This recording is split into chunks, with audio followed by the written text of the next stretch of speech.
vulnerabilidade do Heartbleed, né, que é uma vulnerabilidade do OpenSSL. Em algumas versões, 1.0.1 e 1.0.2 são as versões que tem essa vulnerabilidade. Ela começou no 1.0.1 e foi até 1.0.2 e depois foi corrigido. A vulnerabilidade do Heartbleed é um problema de implementação do OpenSSL, da biblioteca de criptografia deles, onde eles foram colocar a extensão do Heartbeat, né, que é um protocolo especificado na RFC 6520. Essa RFC ela especifica a extensão do Heartbeat, que é para você continuar tendo uma conexão Keep Alive com o servidor dentro de duas máquinas. Então, no caso, para não fechar a conexão TCP, manter ela aberta, ele vai ficar mandando pacotes, que é esse Heartbeat, para impedir que ela feche, sempre comunicando se está tudo bem com o servidor, as duas máquinas, né? Então é basicamente essa era a ideia. Só que aí, por uma falha de implementação deles, você consegue dar um dump na memória lá da outra máquina e conseguir acesso a dados confidenciais. Então eu decidi aqui abrir a especificação para ver o que tinha lá. E aqui, você pode ver que o Heartbeat ele funciona com a ideia de request e response, mensagem de request e de resposta. Então, o que acontece? Aqui tem a especificação da estrutura que uma mensagem de request e de response deve ter. Aqui você pode ver que ele vai dar o tipo da mensagem, primeiramente. E na especificação ela diz que o tipo da mensagem é de 1 byte. No caso aqui, o segundo dado é o payload length. Isso aqui vai ser o dado que vai ser enviado no request.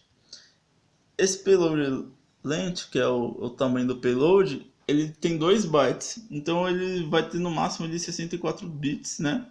O payload vai ter no máximo 64 bits de tamanho. Se ultrapassar esse tamanho, se esse valor exceder 2 bytes, então a mensagem é descartada. É o que está escrito aqui aqui, que a mensagem ela vai ser ignorada se ele passar esses bytes aí. Cadê aqui? Ó? Payload. Aqui, se ele for muito grande, o payload ele vai ser descartado. Se a gente sabendo, isso daí é uma característica é uma característica da vulnerabilidade, que o atacante só vai conseguir pegar sempre os 64 bits de dados, não vai conseguir pegar mais que isso, pelo fato do pacote ser especificado com esse tamanho, né? O pacote é a parte de dados. Depois do payload a gente vai ter esse padding aqui, que são valores aleatórios, que é só para dar o tamanho correto do pacote. Então, então a gente viu que o pacote ele tem um tamanho definido e que a gente não pode passar 2 bytes do tamanho, senão o pacote vai ser descartado. E o tamanho dos dados ele tem que ser menor que esses 2 bytes em bits, né? Então seriam 64 kbits. Esses 64 kbits é o máximo que você conseguir pegar de dado da memória de um servidor vulnerável. Então, eu decidi, depois que eu vi isso aqui, eu vi um vídeo que um cara ele mostrou onde é que estava a vulnerabilidade, eu fui lá ver. Aí aqui, ó, tem as pastas, né, do OpenSSL, eu baixei o 1.0.1, que é um que tem a vulnerabilidade, aqui, ó, que é o que tem a vulnerabilidade. Então, eu baixei o 1.0, dentro da pasta SSL vai ter esse arquivinho aqui, que é o T1lib. O T1lib é onde está a implementação da extensão do Heartbeat que está vulnerável. Aqui é a implementação, a função que é a função vulnerável é a função que é responsável pelo request e o response do Heartbeat. Então essa função aqui, ó, TLS1 process heartbeat. Aqui, quando for chamada essa função, ele recebeu algum pacote de heartbeat. Então ele vai processar esse pacote. Aqui, você está vendo que ele vai pegar o tipo e o payload, o tamanho do payload do arquivo. Então o que ele está fazendo aqui? Ele está convertendo da rede para local, para um dado legível.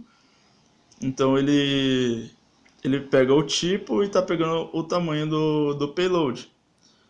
Quando ele faz isso, depois ele faz uma verificação aqui para ver se o que chegou nele era do tipo request. Se for um tipo request, ele vai ter que mandar um receive, um response de volta.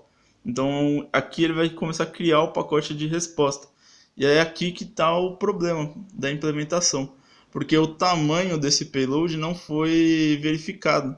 Então, pelo fato de não ter sido verificado, eles podem ter colocado um tamanho de payload maior do que o verdadeiro payload.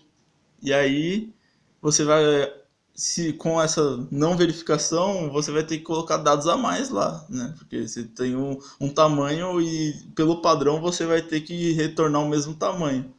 Então, retornando o mesmo dado, o mesmo tamanho de dado, você vai, se o dado não existe, você vai ter que gerar um dado novo, né? Nesse caso, o certo seria emitir um erro, né? Falando, não, o tamanho está errado. E não, ou ignorar o pacote ou responder com uma mensagem de erro, que é o que é feito hoje, né? Com a correção. Então, vamos lá. Ele recebeu o pacote de request e vai começar a criar a resposta. Para mostrar a resposta, ele cria um buffer, dá um malloc com 1 byte, que é o byte do tipo, pela especificação do RFC, e 2, que é o tamanho do, do payload. Então, esse aqui vai estar, esse valor aqui é o que vai estar escrito como tamanho do payload, mais o tamanho do verdadeiro payload, mais o padding, né? Então, ele vai criar um buffer, que é o próprio pacote, né, que ele está sendo criado aqui. Opa, o que aconteceu aqui?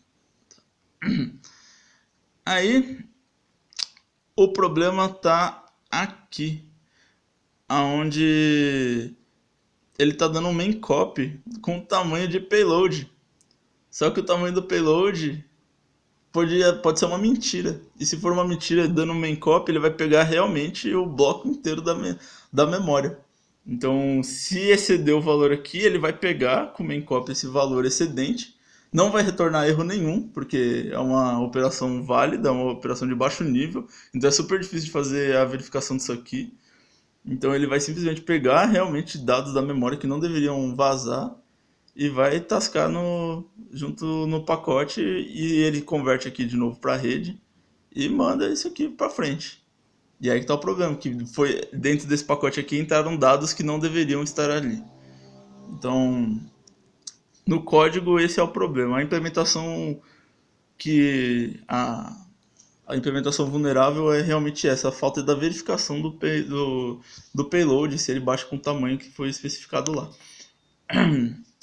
Então, eu configurei aqui uma máquina virtual com o Ubuntu Server, que era para estar funcionando, mas pelo jeito não está mais.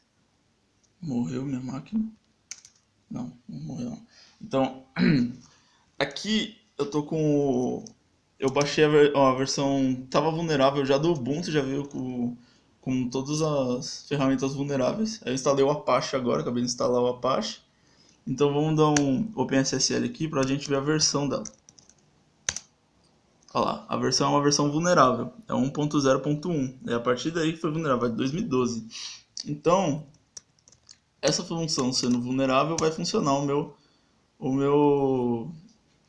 meu código malicioso aqui, que eu baixei.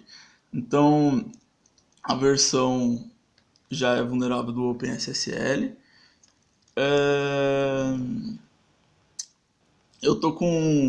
Eu instalei o Apache aqui e configurei o Apache para funcionar com o OpenSSL. Então, eu criei aqui uma pasta SSL, onde vai estar aqui as minhas chaves que eu gerei usando o OpenSSL. Eu li na documentação como é que fazia isso, eu fiz. Então, tá aqui, tá funcionando. E o meu IP aqui dessa máquina virtual é... Opa, o IP dessa máquina virtual é 192.168.56.2, né? Então, eu vim aqui na minha máquina real e coloquei criar a placa virtual dela. Então eu tenho aqui nessa aqui eu tenho a máquina 192.168.56.1 e ela tá como roteador, e eu criei umas funções umas regras no iptable que tá nateando aquela conexão lá, e eu tô conseguindo fazer a conexão. Tá, eu não vou falar isso. Tá. Então eu vou entrar aqui no meu computador e vou ver se a parte está funcionando com aquela rede lá. Aqui é a rede na porta 80, né? Vamos colocar HTTPS aqui.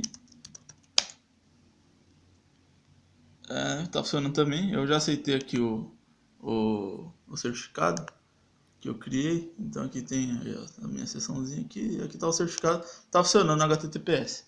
Então eu tenho aqui o código que eu baixei. Deixa eu procurar aqui. Eu tô com o código que eu baixei aqui malicioso para poder fazer